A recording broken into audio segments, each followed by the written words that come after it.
Tapi saya coba ulangi hal-hal yang hari-hari Bapak dan Ibu kerja, tapi mungkin melupakan hal penting, mungkin kecil, tapi dia menjadi hal penting ketika dalam rumusan kebijakan teknis.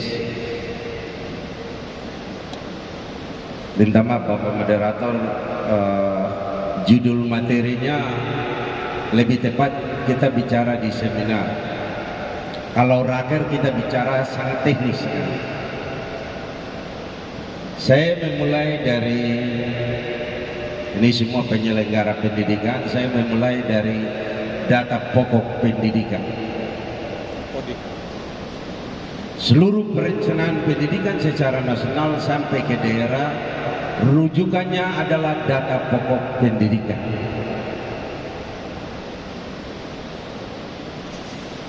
Yang perlu saya sampaikan kepada Bapak dan Ibu, mungkin ada kepala sekolah, ada pengelola sekolah di bawah YPK itu sudah berapa persen sekolah yang terupdate terkini untuk data pokok pendidikan. Data pokok pendidikan itu harus terupdate setiap hari karena menggambarkan tentang kondisi real sekolah di saat itu dan bagaimana ke depan. Jadi perencanaan kebutuhan sarana prasarana kuncinya data pokok pendidikan. Perencanaan kebutuhan guru kuncinya data pokok pendidikan. Perencanaan kebutuhan pembiayaan kuncinya data pokok pendidikan. Saya mulai dari data pokok untuk PAUD. Tadi saya tanya beliau, GKI di tanah Papua itu 1000 gereja, berapa persen yang sudah punya sekolah minggu? Katanya sekolah minggu semua, setiap gereja pasti ada sekolah minggu. Jadi Pak Max dan Pak Leo yang bertanggung jawab, orang pendidikan yang ditempatkan di YPK harus punya kecerdasan di sini.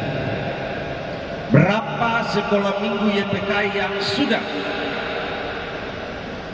terstandar menjadi PAUD? Ini dulu kita pikirkan, mau bangun pendidikan YPK memulai dari hal kecil. Kenapa saya mulai dari PAUD? Mungkin saya, Bapak dulu tidak ikut PAUD dan saya, tapi hari ini Bapak hebat sekali. Langsung ke SD kelas 1, kelas 2. Tapi hari ini Bapak hebat.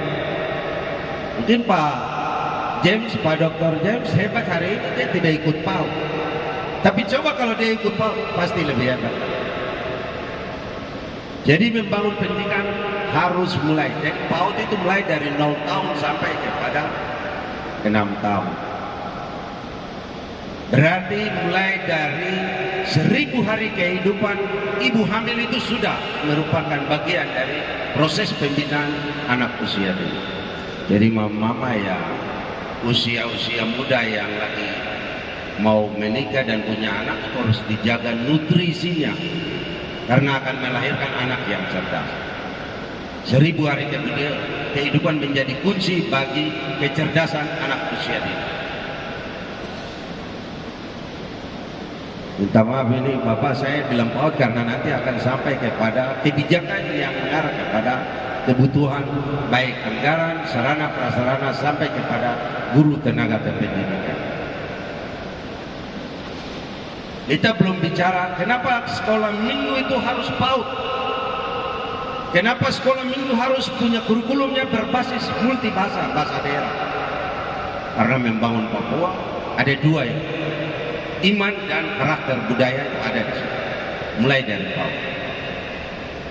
Saya dengan teman-teman SIL ada 11 bahasa di tanah Papua, kita sudah buat jadi kurikulum pendidikan anak usia dini.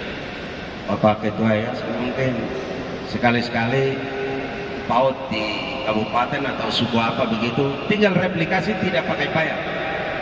Sistemnya bisa kita replikasi kayak bahasa mana saja bisa. Nanti kita kerjasama dengan siap. Yang berikutnya masuk ke SD.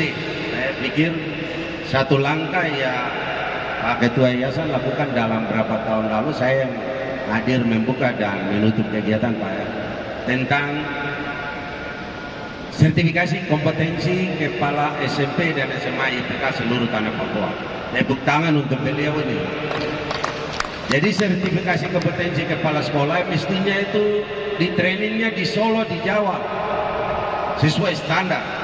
Tapi beliau bisa menghadirkan narasumber dan datang mengajar di Jayapura dan diberikan sertifikasi kompetensi itu. Dan luar biasa, kepala sekolah SMP, SMA, YPK semua sudah sertifikasi kepala sekolah. Itu perkembangannya luar biasa. Yang sekolah negeri pun belum tentu melakukan sertifikasi kepala sekolah.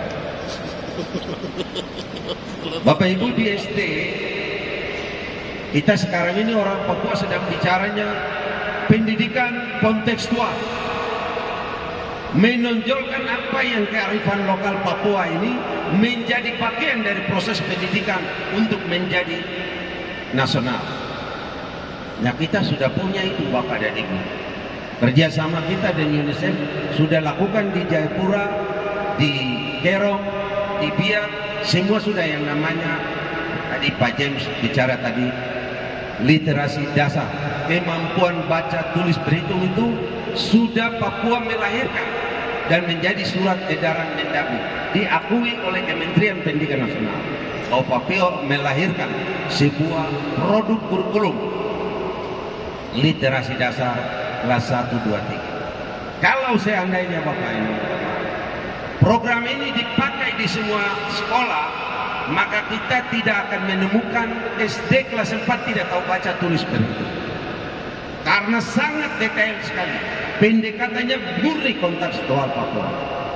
Papua menyumbang itu secara nasional dan menjadi kebijakan menteri dan sudah menjadi program menteri secara nasional. Ada di 7 kabupaten di sini, mitra kerjanya Menteri Pendidikan sudah menerapkan ini di 7 kabupaten di sini. Satu kabupaten 20